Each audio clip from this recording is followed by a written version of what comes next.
and welcome to the next film on my Worst Films of 2016 countdown.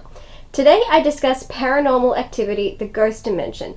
Now yes, this film was released in 2015, but as I mentioned in my previous video, this list is based off movies I watched for the first time this year.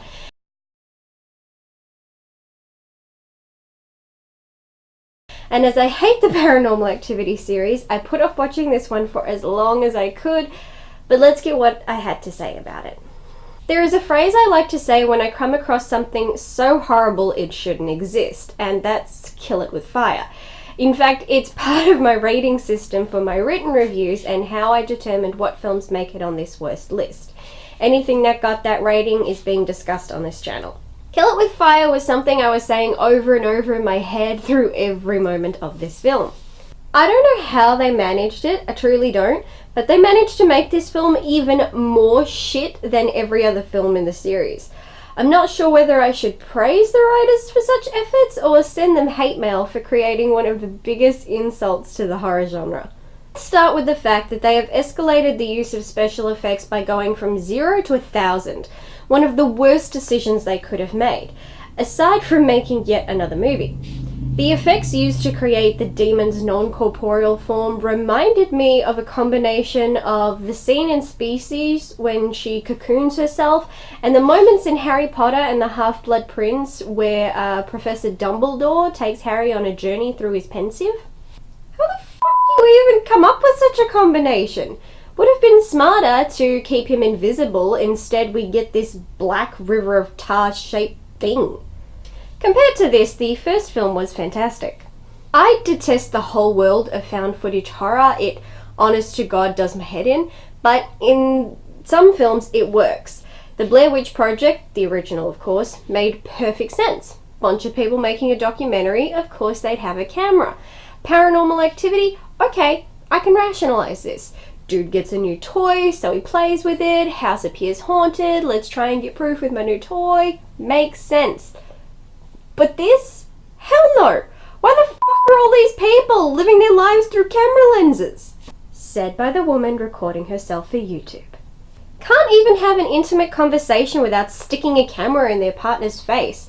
I know people are big on vlogging these days, but you can't tell me any of this is realistic and should be considered found footage. Not to mention, there was no introduction of the use of the camera, which makes it sound like this dude does this all the time. Why? The mythology of this series has gotten so far out of hand it's becoming laughable. We've gone from demonic infestation and possession to human sacrifices to witches to witch cults to centuries-old witch cults to prophesized children destined to give a demon a human body. What the hell are these writers smoking? And where can I find some? I genuinely went in giving this film its best chance. I even gave it the advantage by watching it in the pitch black after midnight, and my house is creepy during both the day and night, but even that didn't help this film. I wasn't scared, anxious, didn't even jump. I spent this film either shaking my head or debating whether or not to go brush my teeth now or later. Nothing can redeem this film from being the massive overdone failure that it was.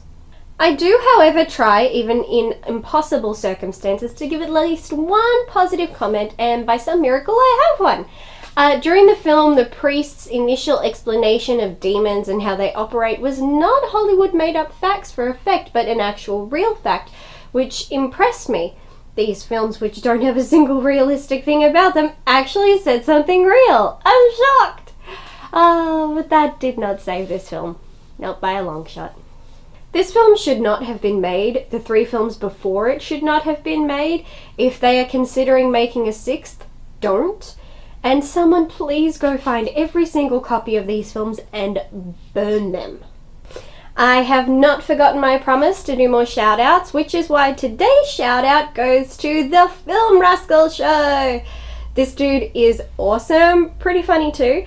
Go and subscribe to his YouTube channel where he does reviews, reaction videos and more. Also be sure to check out his podcast. I know some of you prefer podcasts over YouTube videos, and definitely check him out on social media. All the necessary links are posted in the description box below. Thank you for watching. If you like this video, please subscribe and hit that thumbs up or thumbs down, whichever you're in the mood for, and stay tuned to see what other atrocities made it onto my worst movies list. Until then, bye.